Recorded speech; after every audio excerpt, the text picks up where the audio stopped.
Hi there everyone, welcome back to my channel. It's finally here. We've got Opus VIII coming out this weekend, and so I wanted to do what I always do when it comes to a new set being released for Final Fantasy TCG and take you guys through some of the most talked about cards within the set and do a general review of Opus VIII in general. So if you want to see all the different cards in Opus VIII that are going to be getting a lot of hype and maybe not getting enough hype, then stay tuned and keep on watching. As always, I encourage you guys to check out all the social links in the description box below, including my Discord channel where we all share deck ideas and we all talk about various things about FFTCG, Opera Omnia and all sorts of things Final Fantasy and just chat in general. So definitely check that out in the description box below if you want to come and hang out. So the first element that we're going to start with is going to be Fire. Now Fire got a few new really nice toys in this set, but the general consensus is that Fire, yet again, is quite underwhelming in this set. But I do want to cover some of the cards that may or may not start to see play and maybe elevate Fire within Opus VIII's meta. So I'm going to start with the Legends, and the first one I want to talk about is Cloud. Now I actually did a Card of the Week video on Cloud a little while ago, and I quite like Cloud in all fairness. I actually think it's better than a lot of people are giving it credit. However, the problem with it is there's one card that was released in Opus V that makes you have to think twice before looking at any 5 CP plus forward, and that's Diablos. Because the card is so powerful and popular and it gets run so often, you kind of have to look at every 5 CP plus card now or forward and go, does this just die to Diablos? Cloud, luckily, actually has reasons going for it that make it so that it actually has some relevancy even against Diablos. The threat of being able to revive him on command, even though milling 10 cards off the top of your deck is a heavy cost, is reason enough for your opponent to kind of think twice about killing him. Especially considering he deals damage to something when he comes back in again. You could think of him as like a giant Firion from Opus 1. And not only that, but because you have Jesse from Opus 4 who makes him cost 1 less, that actually has something going for him as well. It turns him into a 4 CP 9k version of Firion that can revive himself. And in my books that's actually pretty good. However, like within FF7, and we'll get to this as we go on, Final Fantasy VII as an engine, unfortunately as far as I can tell, just seems quite weak in comparison to many other engines, so I'm not sure that he goes very well in that. So Jesse means you have to run Barret, and Barret's kind of, he is a card that kind of just dies to Diablos, so whether Cloud will see play over here or not, I don't know for sure, but I think that the Far East and Japan will actually like him a lot more than we do. And speaking of Firion-like effects, we have the other Fire Legend in this set, who is Duncan. Duncan makes me legitimately sad, I'm not gonna lie. He's a restricted Firion, so he can only deal 4k to something that costs 4 or less. He costs the same as Firion. He has 8,000 power, the same as Firion. And his other ability is an S ability that he relies entirely on. That, yes, he can use Sabin to pay for that S ability, but I don't know, I can't quite put my finger on what they were trying to go for with Duncan, because it's just such a shame because it's got such badass artwork. All Mobius card artwork is really good, so I'm glad they use it as often as they do in this game. But maybe they were overvaluing the fact that he has a job monk and therefore can be searched for things like Mart, and I don't know, like having interaction with other cards that also ask for monks, at least maybe there's possibilities for a Fire Earth monk to come about. I can't say I think it's going to be particularly good, but as with all cards that are coming about in these sets, then definitely sound off in the description box below if you disagree with anything that I'm saying, or if you really like Duncan or want to run it, then please let me know, because I actually love being wrong when it comes to some of these cards, and I really would like them to be played. Another card that gets talked about quite a lot for Fire in Opus VIII is Lava Spider. Now Lava Spider is a card I actually do really like. I think it is potentially extremely powerful, although I think that its best home is in anything that runs Urianger, and it's another card that upsets me just in a very different way, because it's a fire card that sees best play in decks that aren't fire. So it's really, really good if you're running Urianger so that you can just pull it back and you can start going crazy with stuff. And in combination with things like Alfino, who I spoke about in Card of the Week not too long ago, and I'm sure I'll mention again during the Lightning portion of this deck, I think that a Fire Lightning deck using Lava Spider could be really, really good. I also think that it's quite good in Ice, because you have access to Sid from World of Final Fantasy that can just pull it back, and there's a lot of characters in Ice that really like getting attacks in, and Fire and Ice I think actually could work. I actually really like Fire in this set, but not because it's good for Fire, it seems like it's good for everything else. And that's kind of irritating.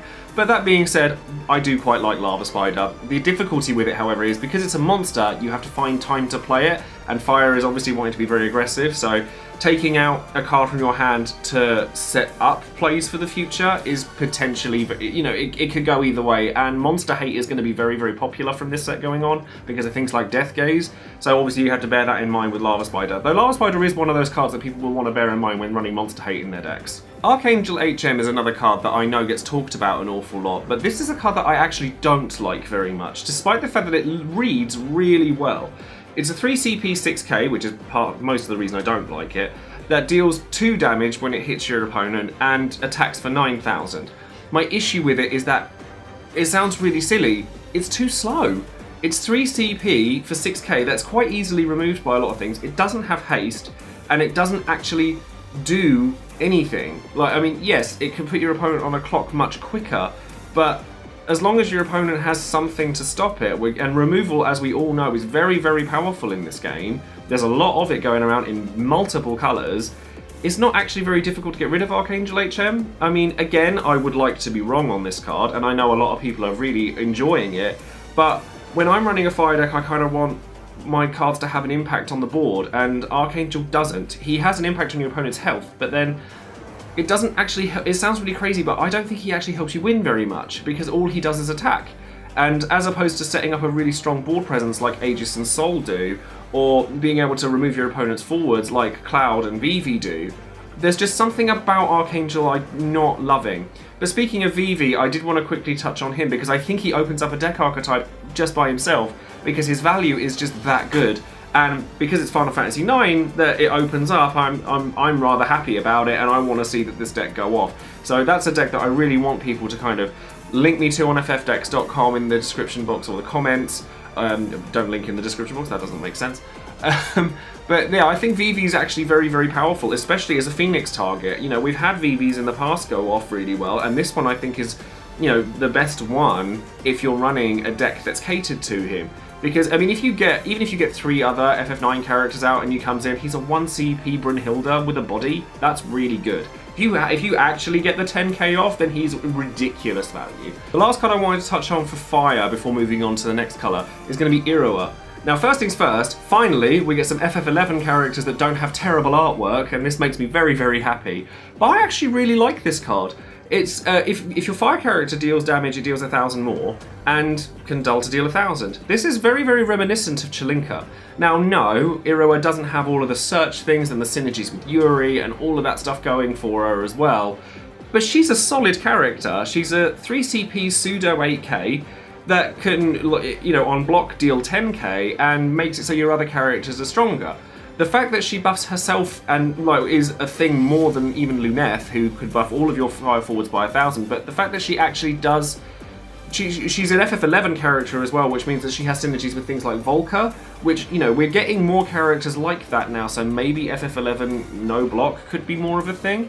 But I think just generally speaking, because you've got things like Lise and you've got Iroha and things like that, there's actually potential for mono fire, like just big red essentially to go off. So that's something that could be, you know, people could bear in mind. But that being said, I do think fire is a little underwhelming in this set, and as I've said by going over some of the other cards, I think that the cards in this deck that are good, in this set that are good for fire are actually better for other decks and not fire, which is a little bit strange and kind of upsetting. Ice is another element I feel got less than it could have done this set, but I do think that it's got some nice toys to play with that open up certain archetypes that perhaps we didn't have before. And I'm going to go with the legends first. Garland, oh god, I really want to like this card, but the fact that it says character and not forward means that there are so many matchups where this card is literally redundant and does nothing, and it's a little too expensive to be played early to slow your opponent down. It's just a little bit too slow for what it wants to do. And because if your opponent has any monster out, they could just go, oh, I could dull my lava spider at the beginning of my turn. Oh well, this card does nothing to me. It just doesn't give me the ooh-ah-ah sensation that I was hoping for. But it's okay. Like, I'd like to see it see play because it's an FF9 character and I really like him. But the problem is that if you're trying to squeeze Garland in, there's just better cards out there, being honest, for Ice, and I just don't think that Garland is going to see that much play. Dark Fina, on the other hand, I know a lot of people are very, very excited for, and I've seen a lot of decks go up where it's Ice Water running a one of Phoenix, and one of Diablos, and one of Zeramis, and one of Zodiac, things that combo well with Dark Fina. But in all honesty, the high end of Ice is so packed. You have Orphan, you have Nidhogg, I know he's Dark but he goes in Ice decks, you have Sephiroth, and now you have Dark Fina. Dark Fina, to me, is at the bottom of that list. I think that Sephiroth is incredible, and the value you get out of him is insane.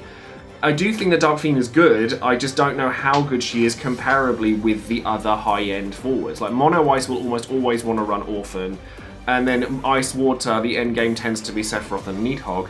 So then trying to fit in Dark Fina, and Dark Fina takes up a lot of deck space as well, because not only are you running Dark Fina, you're running summons that go with her.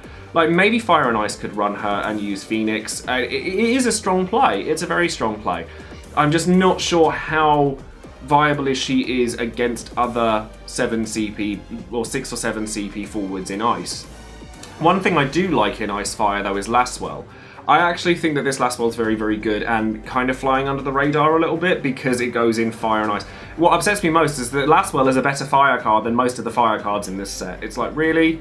But that being said, he can be really, really strong. If you've got a way of consistently dealing damage to things, then he can go very, very well next to Genesis, because you've got when he enters the field and when he attacks, you get the Dull and Freeze. You just kind of have this constant lockdown with these kind of mid-rangey characters, and then Fire and Ice has some really, really nice plays with things like Rain and Babblers, and then you've got Lava Spider as well now, which could even make it so that you've got like Sid World of Final Fantasy capabilities. And I think that it's just got a lot of potential. I'm not sure what the deck list looks like right now, but when I read Laswell, I just think that he has potential to be very strong. And the fact that he can trigger his own effect is actually very, very good as well, or even do the little bit of extra damage needed after a Glacial Abrolus to kill things. You know, fire, it's not even fire breathing. One fire deals something 1,000 is actually very, very good. Speaking of Babblers, there's a Shiva in this set that I actually think has potential to be very, very powerful. Although I'm not sure how many copies of it you'd run because it's very matchup dependent. And this is the 4 CP Shiva that dulls and freezes 3 monsters and or forwards, but you can only cast it during your turn. The reason I like this card is because I think it's very, very good alongside the 2 CP Shiva that deals damage equal to the number of Shivas in your break zone, and therefore Babblers as well. Because I think that having a Babblers threaten this card and open your opponent up is actually very, very powerful, because you just attack with the Babblers, and if they've got a big old board, they go block, you go cool, I'm going to search the Shiva, dull and freeze the rest of your board and then swing for game. I think it's a very aggressive card, and it's, we've had 2 CP Shiva, and that primarily sees play in your turn anyway, so dulling and freezing up to 3 more than 2, that's definitely worth the extra 2 CP cost. The restriction of it only being able to be played during your turn is harsh, but I do think this card has a lot of potential. And then the last card that I've seen a lot of buzz about is Scale Toad. Now, Scale Toad reads absolutely godlike. Like, it just sits there and your opponent has to deal with it, or they're just discarding cards every turn. Although it's a 3 CP monster, and there's not a lot in the game that interacts with 3 CP monsters plus. And people are going to be, as I said earlier, people are going to start running monster removal like Alexander in the near future, because there are going to be threatening monsters that are 3 CP plus, mostly Death Gaze, but this card is unfortunately going to be a victim of the meta changing, because unfortunately if it dies too early, you've just wasted 3 CP, and Ice really can't afford to do that. So I think the card is really cool, but I just don't know whether it's going to make too much of an impact on the Opus 8 meta. So I'm not going to touch on every card in the set, because otherwise the video will be hours and hours long, and this video is probably going to be pretty long already. But now we're getting into Wind, and this is where the meat of the set is. Now, Wind didn't really need there to be the meat of the set for this element, because it's already probably the best element in the game, but Jesus, it got some toys this set. And the first card that comes to mind when I think of what this colour got is Norstalin. Now, I'm sorry, Crystal Chronicles is already super consistent. It did not need a backup searching a backup searching about 5 different backups that are all super playable. You can now just tech this into any Wind deck and it will work. I've said when I've played Mono Wind that it's really, really powerful to have a backup searching a backup no matter what it is, which is the primary reason I ran Ryo Senna, Kane Senna, and Aaron Senna. Now I don't have to do that, or I can run both engines and make sure, pretty much guaranteed, I'm going to have 2 backups turn 1 by running this card and either Waltril or Alhanalem or Illyria or Lael if you're going Wind Earth. There's so much potential for this card, and it's not even a hype card. It's a common. And honestly, I would argue that this is probably the best card in the set for competitive play, because it just makes Wind and Wind Water and Wind Earth so much more consistent. Crystal Chronicles, the problem with Crystal Chronicles is that they've lumped all of the Crystal Chronicles games into one sort of title. So Ring of Fate, Echoes of Time, Crystal Chronicles, My Life as King, they're all just Crystal Chronicles. So they all just go perfectly together, and there's just so much for them now, and it's crazy. And then Waltril is a mini Artemisian as well. It's like, did this deck need any more consistency? Doesn't matter, because it's got it. So you can now run less copies of the other Crystal Chronicles backups now, because you just run 3 of this. It's insane. I would also talk about how amazing I think that Fina is, but I actually already made a Card of the Week video for her, so I'm going to link that in the description box below and you can just watch that. And the same goes for Death Gaze as well. I think Death Gaze is going to see a one-of in practically every Wind deck, just because that unrestricted removal is so powerful. But again, I made a Card of the Week video for that one too, so you can just click on the link for that one for me. But I'm also going to talk about Alexander. Now, Alexander, I think, is another unnecessarily powerful card for Wind, not because of him himself, as much as I do think he is very, very powerful. But Chaos Walker of the Wheel needed something to knock it off, and it's got to be pretty good if it's knocking that off. And I think that it opens up a really nice EX chain of having Nora, Hope, and Alexander, and 2CP Alexander, which now fits the monster-based meta, because there's a lot of really strong monsters in the game now. So if you wanted that kind of easy blanket, you can now run Nora into Hope, into Alexander, and then you've got Hope being able to activate Yuri's and stuff like that. It just sounds terrifying. But yeah, so I think that Alexander kind of writes off one of the other cards in this set, which is quite sad, which is Lunafreya. Lunafreya is a really, really good card, but I'll get to her when we get to Water. But honestly, having Alexander, if he gets played a lot, it might stop her from getting played altogether, because losing a Lunafreya to an Alexander is really crippling. Charlotta is also a card that I really did not think was necessary for this colour to have, because it's ridiculously overpowered. It now means that you can tech literally anything into Wind. You could tech Phoenix if you wanted to, you could tech in any summon that you wanted. It's just very, very powerful, and of course she's a Crystal Chronicles character, which means that she could be searched for. It's just, you know, Crystal Chronicles is just crazy at this point. I mean, everyone can see how crazy Charlotta is. She's a 2CP backup that can provide 2CP at any time. She can break herself at any time. She means that you're only dulling backups for a 6CP unit like Fina, and there's just so much potential for this card. It's off the charts. But the last card I wanted to talk about was Aerith. Now, Aerith is also a ridiculous card. Absolutely insane. She has Minwoo's effect on a forward that's actually got a half-decent body, while protecting herself from effects. So, like, Dadaluma and Cactuar, I think will actually be severely weakened in this meta, primarily because of this card. This card is extremely powerful, and then if she dies, you get plus value. If you've got 5 backups out, and she dies, and you have a Yuri out, your opponent's probably lost, like, straight away, because she just nets she costs -2 if you have 5 backups out. She's just insane value. She can attack quite happily, and if she dies, you just kind of go, okay, cool. In response, I'll just play Yuri twice, and then activate all my backups, and then play Bart's, and then the combo potential for Wind is absolutely staggering. And then Wind Water can use her. Originally when I saw Earth, I'm like, she's really, really good, but Wind Earth can't use her as it currently stands, because it makes a non-bow with Cactuar Dadaluma, because you can't use it anymore. It also doesn't really work with 1-0 Wind, because you want to run the backup Aerith. And then I kind of thought, actually, do you know what, you don't? You can just run all the Searcher backups instead, and that will get you there just as quickly, and it means you can run this ridiculous forward. I mean, this is like almost Ishtola levels of powerful, this card. She's just got so much potential. She's not quite as unfair as Ishtola, but she's very, very good. Now, Earth looks like it got some really, really nice toys, but in actuality, a lot of them are actually very underwhelming. Some of them are, like, one card I did want to mention that I do really like is Lael, because he's a 2CP Earth backup that's actually useful most of the time. because it means that Earth has a kind of less good Ishtola at any time, and being a Crystal Chronicles backup means that Wind Earth could happily start incorporating Crystal Chronicles engines, quite happily, like just have Dostalen search for Lael, and then you colour fixed, and then you're good to go. But the FF15 engine, I want to like it, I really do, but it's just too slow and it just doesn't do enough. Ignis can search for Noctis, and I guess that like having access to a Noctis searcher from Opus VII is nice, but just doesn't have enough punch to it. Prompto, in my opinion, is awful.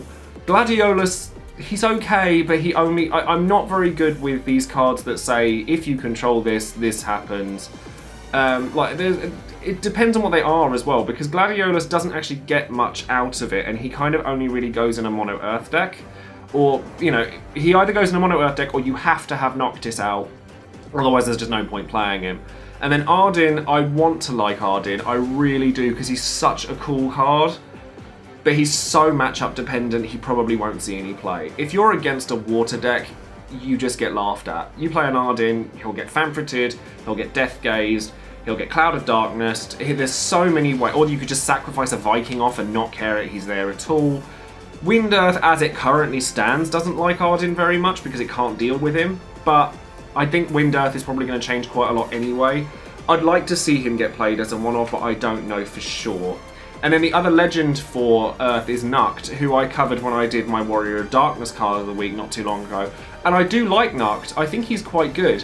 Although that being said, having looked at Glaive as well, I'm not sure the Earth portion of the world of Warriors of Darkness is actually necessary at all. I think you can get away with just running Alba and Diana, who are both extremely good, and not really run either of the Earth ones, so you don't actually have to have Earth in that deck at all.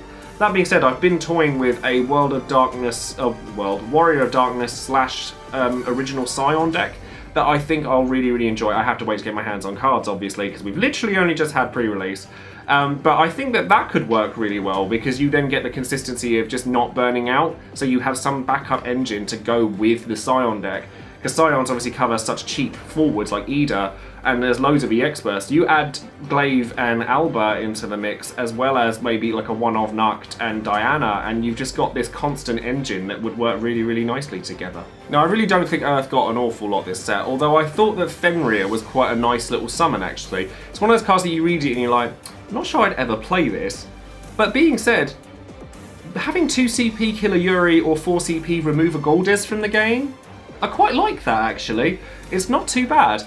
But I think that just as a one-off, you could play this, and because most people are going to run a light or dark forward at this point, because if most people just default to Goldes at this point. You know, Rain in this set is very strong and light portion. If you can remove a Veritas of the Darker in the game, if he starts getting played, then Fenrir might actually surprise you, and he might actually be quite useful. But I think that taking up slots for him might be difficult. Now, Lightning actually got quite a lot this set. Now, I think that Lightning was definitely got the lion's share next to Wind when it comes to Opus VIII, but the cards it got are actually very strong. Starting with the Legends again, we're going to go with Sakura. Now, Sakura is a card I actually think is very powerful. We loved Adia since Opus II, but the problem with Adia is that she was 6 CP, which meant you were always discarding cards for her, whereas Sakura costs 5, so there are times, and you want to get to 5 backups in Mono Lightning as fast as possible anyway. And Mono Lightning is the only real home for Sakura because of her second effect requiring Lightning backups. But she comes in and deals 8k to an active forward, which will deal with most 4 CP or less forwards, which is really strong. She's got a piddly body, you flicker and she dies. But, that being said, if your opponent doesn't kill her immediately, they're going to have a real difficulty with this card. Like, because you could just do it at any time. You could even discard 3 cards and play her to kill one thing. There's only as much as you would have paid for Adia anyway, and then immediately dial 5 backups and kill something else. And it's unrestricted breaking as well. So that on a body, I think is actually potentially very powerful. And then Rufus. Now, a lot of us have really sort of like laid it thick on Rufus and the Turks for not being very good. And the trouble is that they're just not exciting. Like, Rufus is cool because it's a forward that searches backups, but Rude is literally that. He's rude because he is terrible. Awful card. And then you have Reno, who, Reno actually is kind of playable. Like, if you have a Rufus out and Reno sacrifices himself to deal 3k to something, he then deals 5k more through Rufus. So Saka back up to deal 8k to something is actually quite good. And they're FF7 characters as well, so if you're going to have any kind of synergy with FF7, then thinking outside the box and maybe going with Lightning Wind, where you have Yuffie and the Turks, that could be really, really strong. And I didn't press on Yuffie for Wind because, you know, there were just 10 million other cards that were more exciting, but I do think that she is quite buildable. Now again, I've talked about the Warriors of Darkness a ton, and I've made Card of the Week videos on them as well, so definitely check that out in the description box below, because we all know that they're very, very good, and I explain why in that. As well as Alphino and Alize. Alphino was one of my spoilers, and I think the card's absolutely amazing, so definitely check the link for that video in the description box below as well. So I won't talk about those any further than we already have, but the cards that I did want to talk about, I think Jake has a lot of potential to be quite good, but I think that he's quite expensive for what he does. He reminds me a lot of Gado. In that he wants to go with hasty forwards, but he can grant haste, but he has to dull himself to do it. He has potential and could be really, really strong. Alphino is actually a very good target for him. The Warriors of Light are actually very good targets for him. So Lightning Fire, I think, might be a deck going forward. And I actually quite like Jake, but I don't think I'd run any more than maybe one or two of him, because I think he's one of those cards that he's nice if you have him, but you don't. I can't think of any strategies that absolutely hinge on him. And then Genii is another card that I did like a lot in this set, because it gives Lightning kind of that back attack thing that it can do that's really interesting, where you can just like play it on your opponent's attack, your opponent doesn't know you've got it, and then if it goes successfully, you've ended up with a body at the end and they don't. And that sort of swing is the kind of thing that a summon should be doing, and that's how you can kind of treat Genii.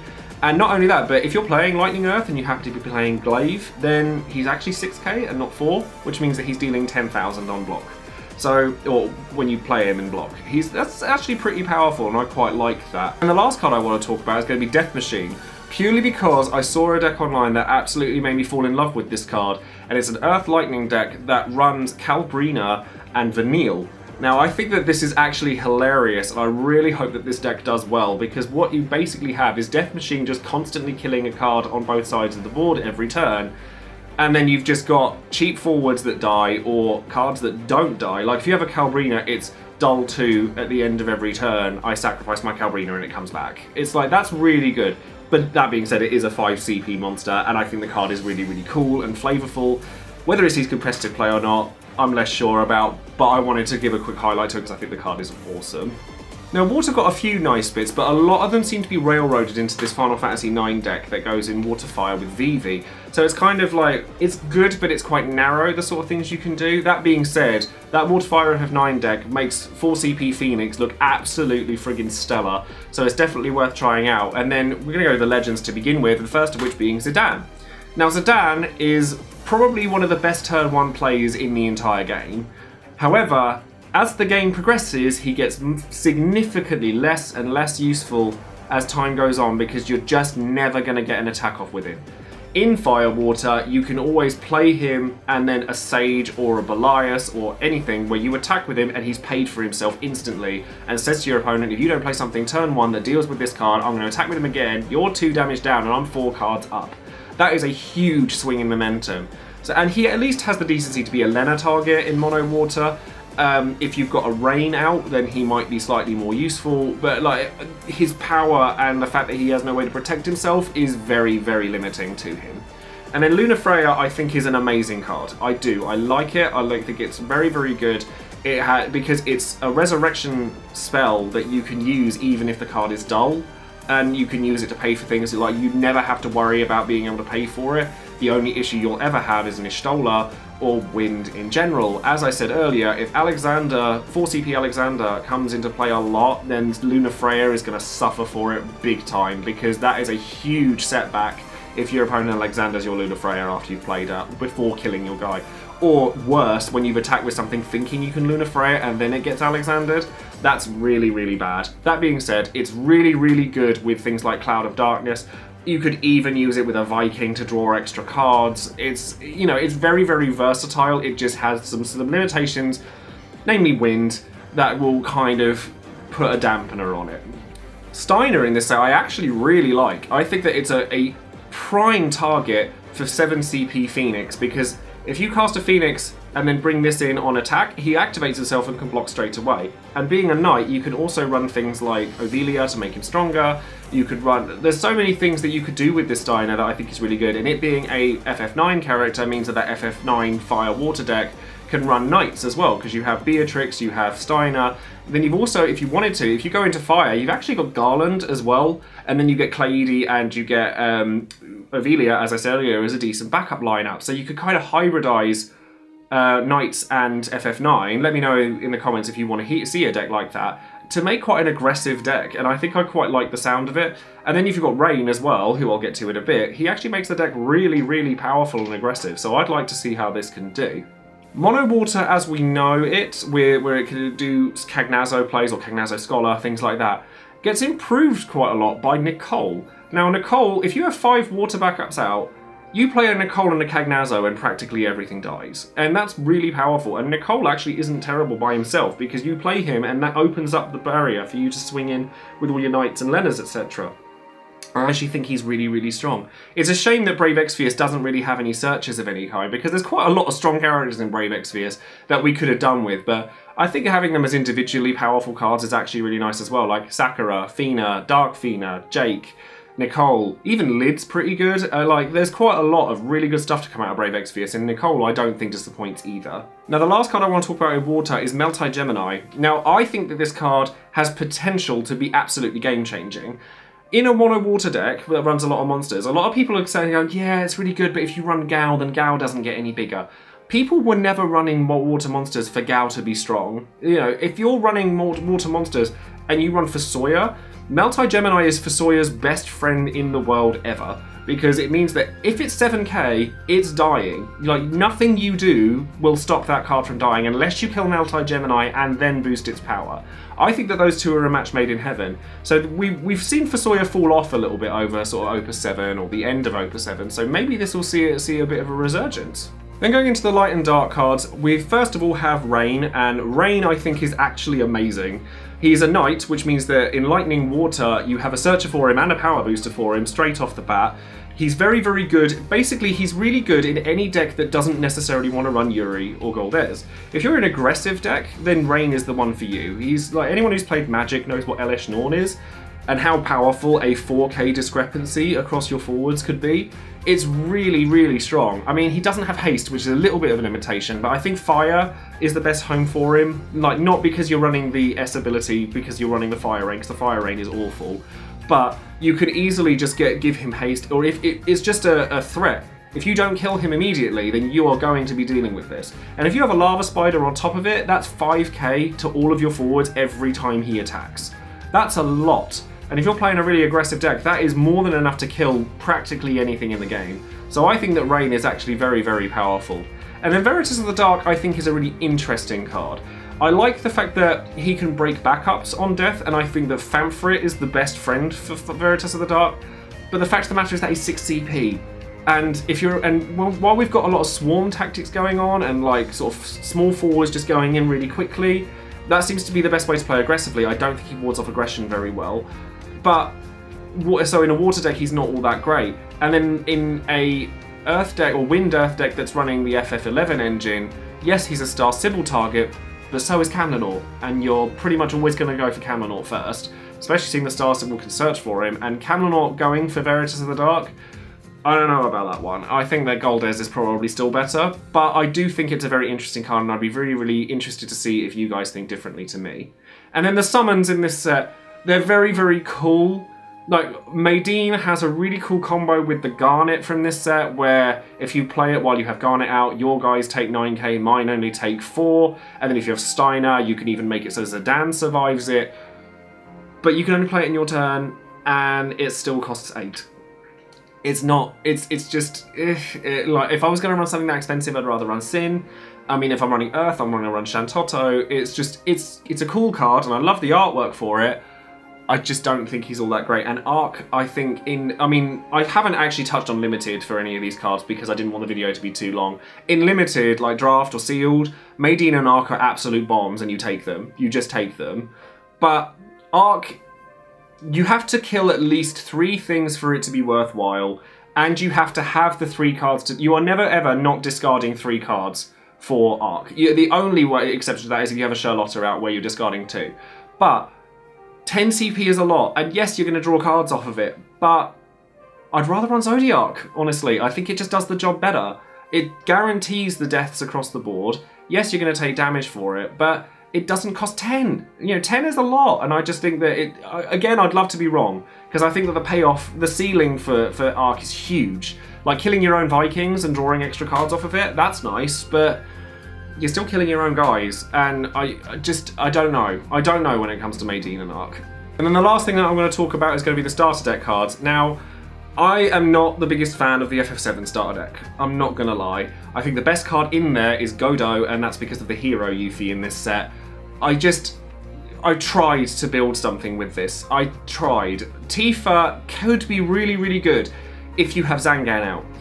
But the deck isn't asking for Fire and Earth, and I tried to build Fire and Earth, and the best thing that Fire has for FF7 is Cloud, which is the Light Cloud. But then Cloud requires a different forward, Tifa requires Cloud, Barrett costs too much. It's just that everything seems to require something else. And I think if you're going to run an FF7 deck, the best way to do it is actually to go with Yuffie. And definitely not the... Red 13 is awful, honestly, and the starter deck Cloud is average. Like, the trouble is that everything in this set just doesn't seem like it jumps out to me. It doesn't scream play me. It says play me, but you have to play this first, and you have to play that first, and you have to do this first. So where do you start in that deck? And that's the issue I have with the FF7 starter.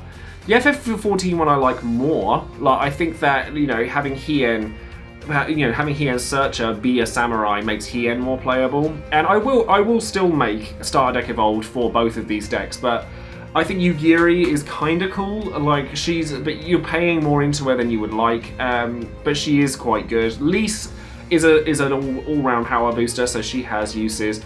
Thancred, however, I do really like, because I think Thancred opens up the possibilities for original Scions to run forward Alphinoid instead of backup Alphinoid, because the forward Thancred was always okay, but he was kind of just there, whereas the forward Alphino actually pushes the game forward, so I really like that. Fordula I actually really enjoy, and I actually pulled one in my pre-release, and I used her to great effect. And I think that having a 4CP 9k Brave Haste First Striker is really powerful. And the fact that you could, I'm glad that she removes the backup from the game, because if she broke it, she'd be busted. But being able to replace your searches and stuff, I think is actually very, very useful. So of the two, I would recommend getting the FF14 starter deck over the FF7 one. So that's going to be it for my Opus 8 review. I did not cover every card in the set because I didn't want to bore you guys, although if you wanted to go into more depth, then feel free to follow me on Twitch, because hopefully I'll have some stuff to share with you when it comes to that, and I'll be able to talk more in depth about the set with everybody there. Let me know what you think of cards that I've already spoken about, and let me know if you think I've missed any cards that you're really excited about for Opus 8, and as I said before, don't forget to check out all of the social links in the description box below, and don't forget to subscribe, like, and share. So thank you very much for joining me, and I hope you guys enjoy Opus 8 as much as I do. I think the set is very, very good. I think it has a lot of really bomb pulls, really good legends. It has a lot of very underwhelming legends as well. So I don't think it's quite up there with Opus 5, where you buy a box and you're guaranteed to get something good or some really good stuff. This one's a little bit more risky, but Wind and Lightning in this set are really, really powerful, and Water got a fair few nice toys as well, and Rain is very, very good. So that's going to be it from me. Thanks again for watching, and I'll see you all soon. Bye.